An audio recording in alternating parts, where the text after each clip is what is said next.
Hello everyone, Matt from Model Minutes here, and welcome back to the workbench for another unboxing. Today I'm taking a look at this, the PM model DFS-194 in 1/72 scale. So join me as I take a look inside the box and see what this kit is like.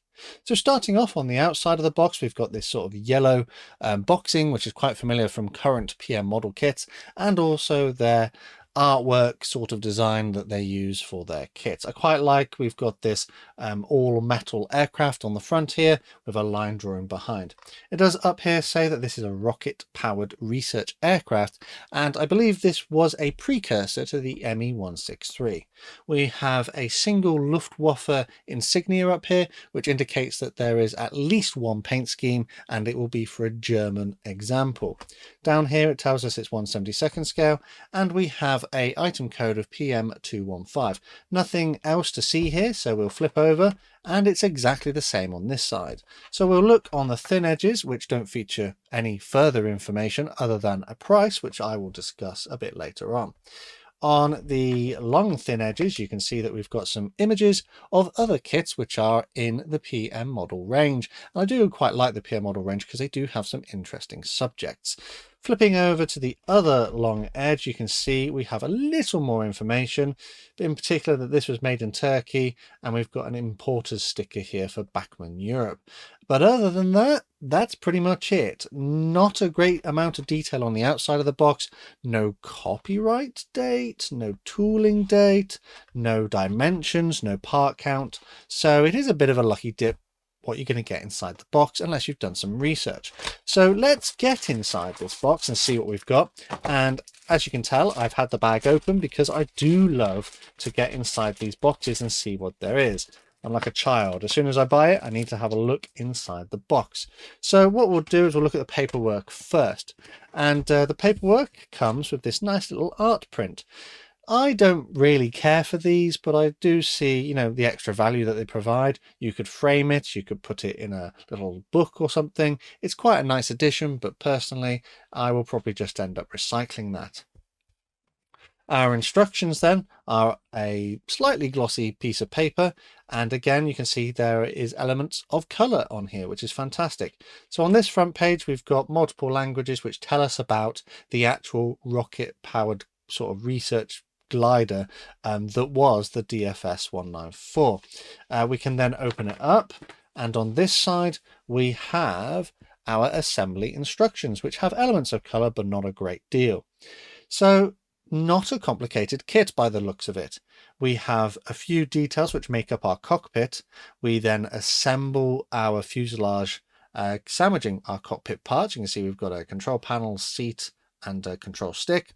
We then add our cockpit canopy, what appears to be sort of a pitot tube on the nose, and our sort of wheels. I know in the 163 they fell off after takeoff, so that may well be the case with this, and our wings. And that's it. Not a complicated looking kit. So let's flip over onto the other side, and you can see we've got full color painting instructions, and we've got two different paint schemes. The first one was Model 1 and Model 2 is the second. This one is in all aluminium, and this is in a kind of cream color, but it has bare wood kind of effect on the wings, which as you can see comes from a decal. I was actually tempted when I saw this in the shop to get this because it's an all metal aircraft, but now that I know this one is in here, I'm tempted to do this because I've never used sort of wood panel decals before. You can see that we've got paint color callouts, but they vary between manufacturer. So this one has a Humbrol color callout, for example, and then on this shade it doesn't. So, find your own suitable versions if you need to. But yeah, I do quite like this is printed in color because it helps identify what we need to do and what we need to do with it. Decals, you can see, are indicated here. However, it tells us that these Luftwaffe crosses and the other historically accurate ones up there would have been effectively fictional. They would have been what ifs. So they don't have to be added if you don't want to. And that is the instructions. So speaking of the decals, then you can see we've got them here. The decals are a little thick. We have our crosses and the other historically accurate ones there, which are split into two halves to avoid certain legislation in certain countries. The printing looks okay. I've used PM transfers beforehand, but you can see the wood grain effect. If I get a little closer, it looks like it's done on a laser printer rather than silk screen printed. So there are the little dots from the printing process, but not too bad. From a normal viewing distance, they look okay. So I would be tempted to have a go at this one. Registration looks okay, but the film around the outside is rather sort of thick and extends a little bit further than it probably should. So I may have to cut around the edge just to trim that up. But yeah, that is the decals. Not too bad. Bringing us onto the clear parts, which come in a plastic bag, which helps to keep them nice and safe, which is nice to see. But as you can probably tell, these are not the best looking clear parts in the world. There is some flash around the outside and some scuffs and blemishes on the actual plastic itself. It doesn't feel greasy, it feels a little brittle, but the molded canopy lines, the framework, it basically is non-existent. I think it's even like molded on the inside, so masking this may be a little bit of a challenge, but the framework on here is questionable. These are not the best clear parts I've ever seen. I think they are usable, but they may require a little bit of work to get them looking presentable. So let's now move on to the rest of the plastic parts, and that is it. We have one dark grey plastic sprue which contains 1, 2, 3, 4, 5, 6, 7, 8, 9, 10, 11, 12. 12 plastic parts, including the canopy, which makes a lucky 13. As you can see, we don't have a great deal of detail. If we look on the artwork here, you can see that there's sort of rivets and panel lines and other bits and pieces and different textures, but on here it's just mostly smooth. We do have some panel lines in a few places. They are recessed and, you know, objectively okay. We do have a little bit of panel work here, but it's very sort of minimal. There's not a lot of detail on this. If you were looking for perhaps a kit to improve further with extra detailing, this might be good. But you can notice as well, we've got some sink marks in a various few places, which makes it a little bit more tricky to complete without them being visible. But, you know, the wheels look all right. The detailing on those is not too bad.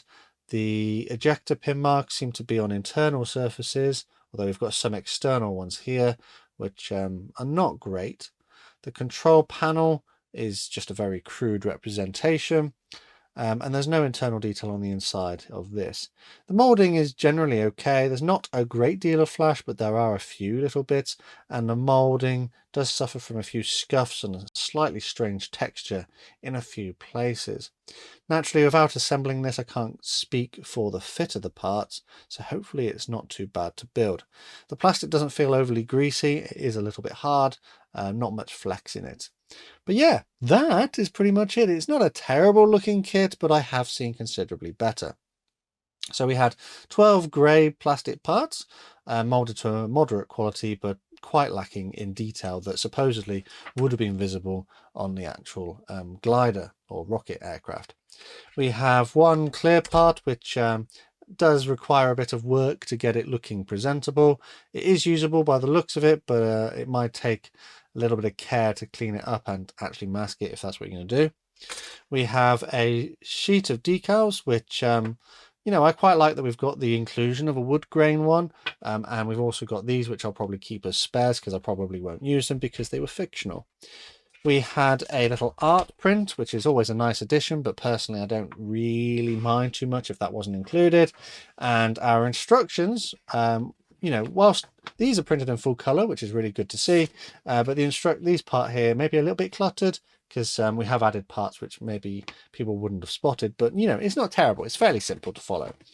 All of which comes contained within the sort of standard box from PM, and I really quite like the artwork they've used on here, and I don't mind their yellow boxing style. And I do think I might have to go and get some of these as well at some point in the future. But yeah, so you can see on here that I paid £8.25 for this kit, and yeah, I looked online and that seems to be about the RRP It's difficult to tell because PM don't have their own sort of website where they put prices. So I don't even know if they have a website, as I look and I can't find it. So prices here in the UK seem to vary between £8 and £9, which I'm guessing is the RRP from PM. But from what we've seen inside the box, I'm not sure that it is quite worth that, especially as I have looked this up online and it's not a new tooling. It is a PM model tooling, but it's not new. It's actually a 1994 tooling. So no doubt, some of the things we've seen here, the level of detail is a little bit crude. It's not quite up to modern standards. The clear part for definite isn't up to modern standards. So, I would like to think that PM had recovered the costs of the manufacture and design work of this kit since the 90s, and perhaps £8.25 is a little bit too expensive for 13 plastic parts and one sheet of decals, which it's not the biggest sheet of decals in the world. Personally, I'd prefer to pay closer to the £5 mark for this. That seems to me to be a more fair price, but at the end of the day, it's not terrible. If you can stretch that far for something like this, then perhaps that holds value to you. But yeah, I would be looking to find this one cheaper if I could, especially as I've also picked up the Beach C45, which seems to be a bigger kit. It comes in a bigger box, it has more parts, and that is actually cheaper. So yeah, not sure what the pricing model is here with PM kits, but yeah, I would like to see that one cheaper. And with that, I'm probably going to call this video here. Let me know down in the comments what you think of my assessment of this kit, and if you agree that perhaps the price on the box here is a little bit too high. As always, a quick shout out to my Model Club members. Massive thanks to these guys on screen for the extra support they give the channel. If you'd like to join them or support the channel in other ways, take a look at the links in the description. The best way to support the channel for free, though, is by subscribing with notifications turned on so you never miss a modelling upload. Finally, though, last thing to say is a massive thank you to you for watching this one, and I'll see you on the workbench again next time.